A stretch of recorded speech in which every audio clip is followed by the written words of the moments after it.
Welcome everybody, we have the latest Blackberry on our table and I'm excited. Even though it's a Blackberry, I know you guys will think, well, do they still have a chance?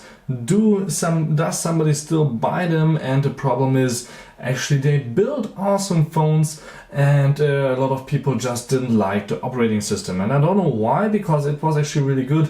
The one reason probably a lot of people didn't like it is in the beginning there weren't too many apps and everybody wants their apps. And so what BlackBerry did is now for the first time ever they brought out an Android phone.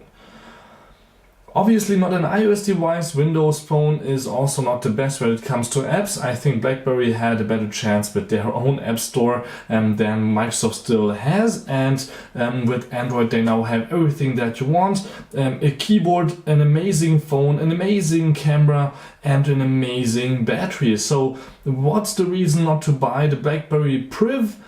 Well, it's expensive. So 780 euros I had to pay for this. That's as much money as I have to pay for a Samsung Galaxy S6 Edge Plus, a Samsung Galaxy Note 5 or anything else that's in that category.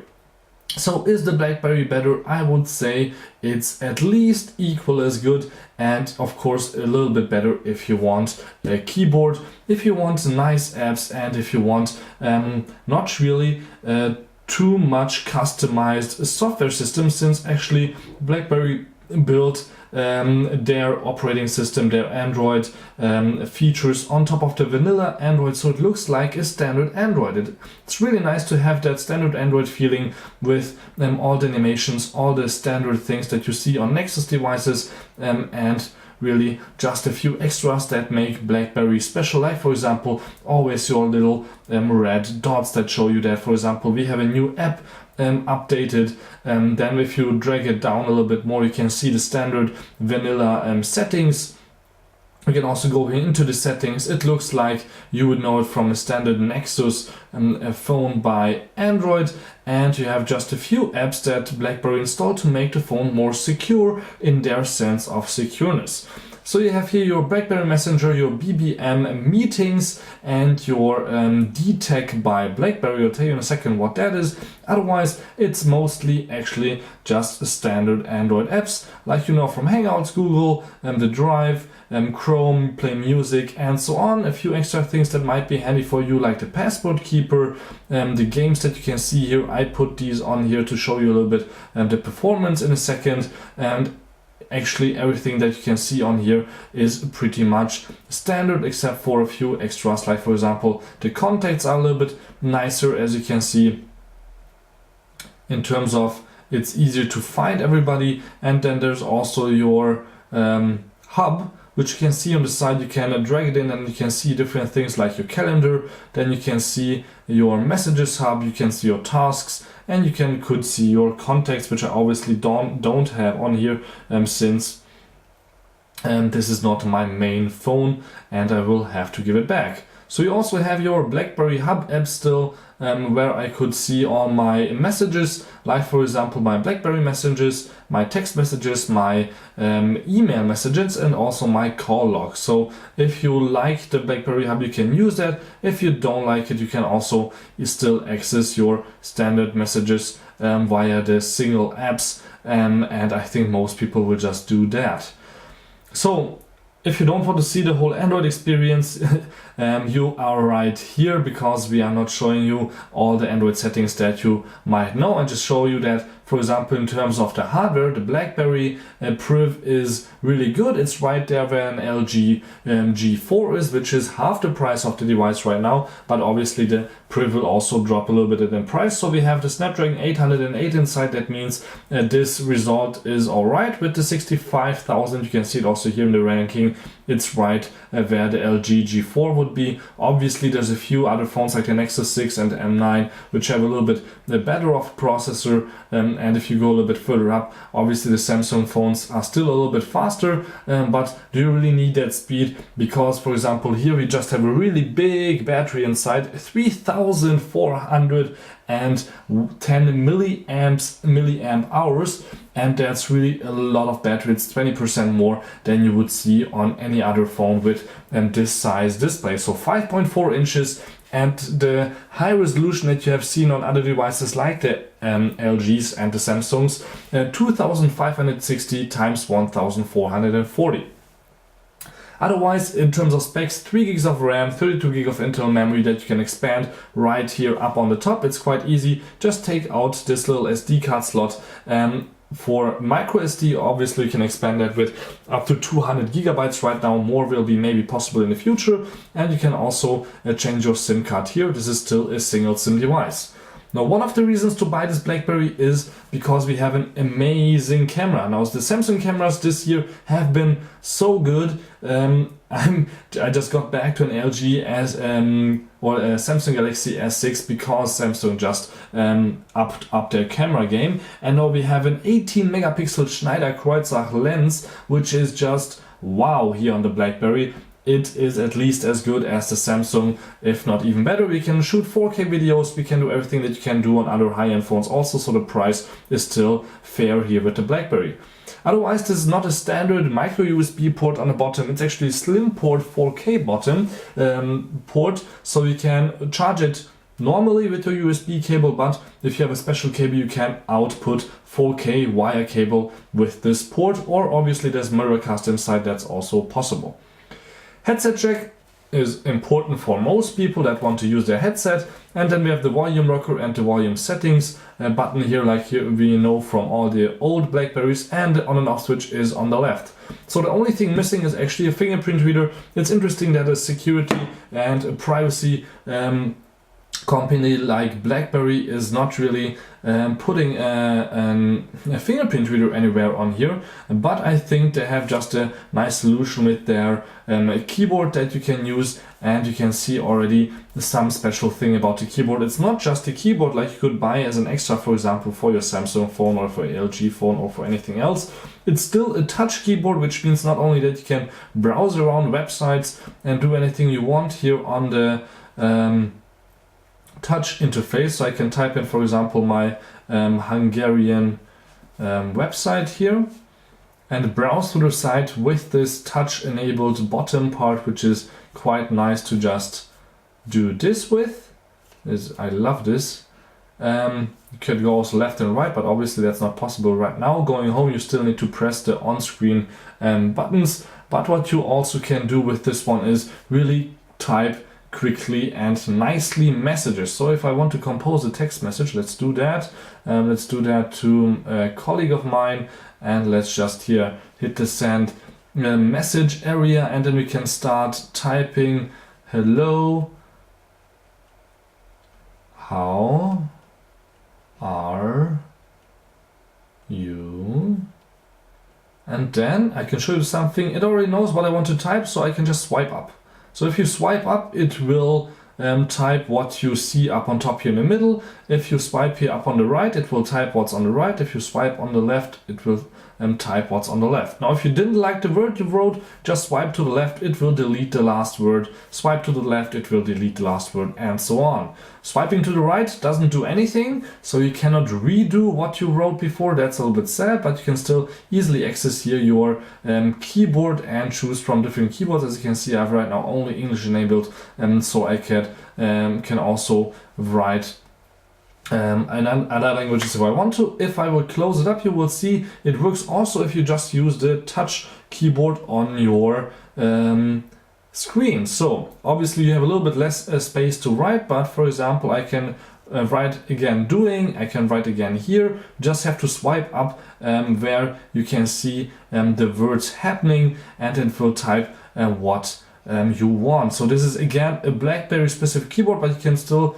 just write whatever hell you want by just writing here, where is my food or anything, it doesn't matter. And you can still also delete easily by doing this. You can also do this, and the standard things that you know from Android also work, but you can see that you can also adjust what you have written before by just typing on it, and then it will give you here in the on the keyboard what you can correct it to. So that's kind of the same that you see on other keyboards, where you just get a few words up on top and you can select them, but it's just easier and faster. If you get really into it, you can type really quickly, and you can see everything else is quite simple and the same. So this is something you will love about BlackBerry, and that's why you should need one. And the main problem I had or thought that I will have is actually, you can see how long this phone is if you slide out the keyboard. Won't it drop like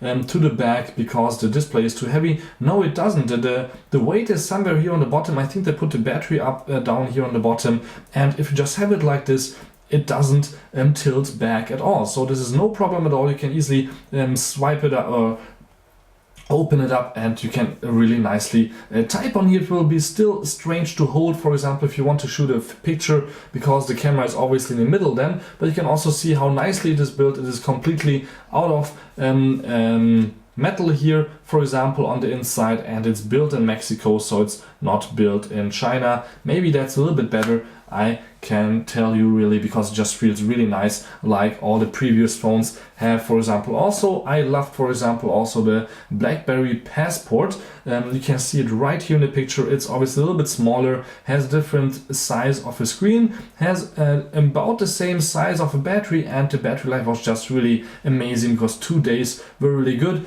But what wasn't good is the camera had good quality, but it was just really slow. So what I want to show you right now is that BlackBerry upped their game really in the camera business. So if you open up the camera, it's right there. If you want to take a picture, it takes right away a picture. It refocuses, but only because it really wants to give you the best ever experience. And what you now also have is here on the bottom a little bit of playfulness. You can change the colors around a little bit here with these different filters, which I don't really like, but you can also change the mode between panorama, picture and video. And now in video, as I said before, you can shoot 4K, and actually then there is not too much else to decide from what you want to do. You can shoot 1:1, 16:9 or 4:4. You can select something here with the flash. You can do a little bit of settings in terms of how big the picture should be, standard or fine. Fine will be 18 megapixel. You can set that geolocation is on, and also you can set up your video settings, and that's actually it from the settings. Otherwise, you only have HDR and a timer for 3 or 10 seconds, and that's it what you can set up for pictures. So not the most, but you have an Android store, and Android just gives you a ton of apps for your camera. So the basics are here, and the basics are really good. Also on the front, if you look at it, and the front, we have a 5 megapixel camera, or actually, I'm sorry, not even 5, it's just 2, but still the quality is really good. You can shoot 720p videos also here, so HD quality videos here too. So I can just take a selfie. And if you look at the result and just go a little bit closer here to my eyes, or to my wrinkles, you could say, you can see a little bit of details, but it doesn't let you actually get closer, which is quite strange. Let's try it here with 80 megapixel picture in the back, and you can see here all the tiny dust particles on my TV in the background actually. And yeah, those are just really tiny in the actual picture, so that's quite nice quality. Definitely check out my other pictures, or actually my videos that I've posted on my German tech video channel, where I just shoot sample videos with no text, so you guys can see really how good the quality is of any phone. So if you go really close to the picture, you will obviously see a little bit of distortion, but if you just zoom out and you will see how tiny that detail was, you will see that 18 megapixels are just really great. For example, here in the background, M2, I can read that, but I want to see it closer. It says MediaPad, it's a Huawei tablet. I obviously knew that, but the text is just really tiny, also here up on top on that box of the Fire TV. So the pictures are really good, and low light is also quite good. You can check out here, for example, the video I, as I said, uploaded to my German tech video channel, so definitely check that out. I usually also try the zoom, and even zooming in low light, you will see that the focus works, and you can read everything here on that price shield here in Munich, in this nice little Christmas bar. So definitely check out all those things that you can do with BlackBerry, and let's check out a little bit of gaming. I know that gaming is not the main reason to buy a BlackBerry, but for some people obviously you need some leisure time also, so gaming might be also something that you want to do. And even though the processor is a little bit slower than maybe on other phones, on the other high-end phones with the same price, like the Samsungs, for example, it's still fast enough to do anything with 3 gigs of RAM. And otherwise the Wi-Fi signal is really strong on this one. A, B, G, N and AC for Wi-Fi. Also Miracast, I mentioned it already. Bluetooth 4.1 is installed. And GPS, GLONASS, NFC is also built in, but there's actually no radio in this one now, so no FM radio for you guys. But what we also have inside is Quick Charge 2.0, which means it's charging really quickly. I'm sorry, I pressed the wrong button here. So it's charging really quickly, up to 60% from 0 in just 30 minutes, which will be actually even faster. And what's interesting is also it has active noise cancellation with a dedicated microphone built in. So there's probably a few microphones built in here. On the bottom, I'm not sure, but on the top there is an extra one there. And on the back, I guess maybe also. So active noise cancellation gives you also really great quality for phone calls.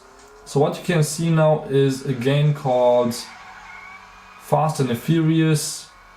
And let's see if I can beat that guy on the left. Let me hold it so you guys can see a little bit more with less reflection. I'm sorry about that.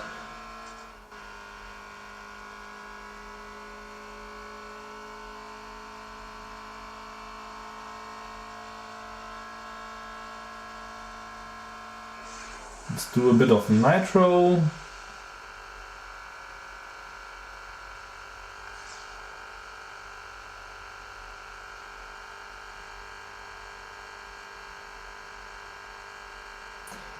And I'm finished, and it didn't take too long. You can see the nice graphics, the nice sound, and yeah, the speakers are right here if you listen to media, and obviously for phone calls it will be right here. It's not a stereo speaker, so if you want to listen on both sides, that's not possible, obviously. So this was the gaming part. Let me go out here again and let me show you something interesting, because there's all these tiny little things that BlackBerry thought of, like for example, if you charge your phone, let me show that to you, and there will be a little animation going on. Let me show you guys. Right here. Also when the screen is off, it will also show you how much it has charged. Right here on the side, with a few extra things that it usually says. Also, like for example, what's happening, but otherwise 79%. You have also here double tap. You can see here again the nice little notification icon, and as I said, it's mostly the same settings as on other phones, but you have a few extras, like for example, advanced interactions. Then you have also your swipe shortcuts, which means that you can hold down the home button, and then you not only have Google now, but you can go to the right or left, and you can actually set up which apps these should be on the left and right. So that's also a quite nice addition. And also, not right here, but I told you before, I want to show you the D-Tag by BlackBerry. I haven't set it up because I wanted to show you guys so you guys can read. So this is an app designed to protect your privacy. It's not called, or that's why it's called probably the Priv. So it monitors everything that you do, helps you to control it a little bit better, and helps you also to track which apps want to do stuff that you don't want them to do. And then you will be notified and you can handle everything. So that's quite nice to just set it up. If I want to set it up, it's easy and it's right there and for free. Obviously, you just have to buy the phone. So this was my short little review with the BlackBerry Priv, I hoped you liked it. I could show you all the things that you wanted to know, like for example that the speed is really good, it's not getting warm, of course it's getting slightly warm in the back, the battery life is really good, you were able to see that it went only down a few percent in the 20 minutes review I did here, but also we have the maximum brightness going on, which you usually, I think, never do, but obviously this phone has also its flaws, like for example, I like the design of the tiny little speaker holes here, but I had this phone for 5 days and 4 of them, it was just here on my table, not even in my pocket, and you can see how full with dust it already is. This doesn't look too premium. Also what I didn't like is obviously the size. 5.4 inches are a bit too big for me. 5.2 would have been enough. 5.4 and 5.7 here compared to the Samsung Galaxy S6 Edge Plus are almost the same size, so BlackBerry could have made this top part a little bit smaller, but on the bottom you obviously need the space for the speaker and the keyboard and everything. That's alright, but please BlackBerry make the bottom part or the top part a little bit smaller, and maybe also give this device a fingerprint reader so people will feel even more secure, even if it is not maybe so secure as most people think. So thank you much for tuning in. Don't forget to subscribe. My name is Balazs, and thank you much for tuning in.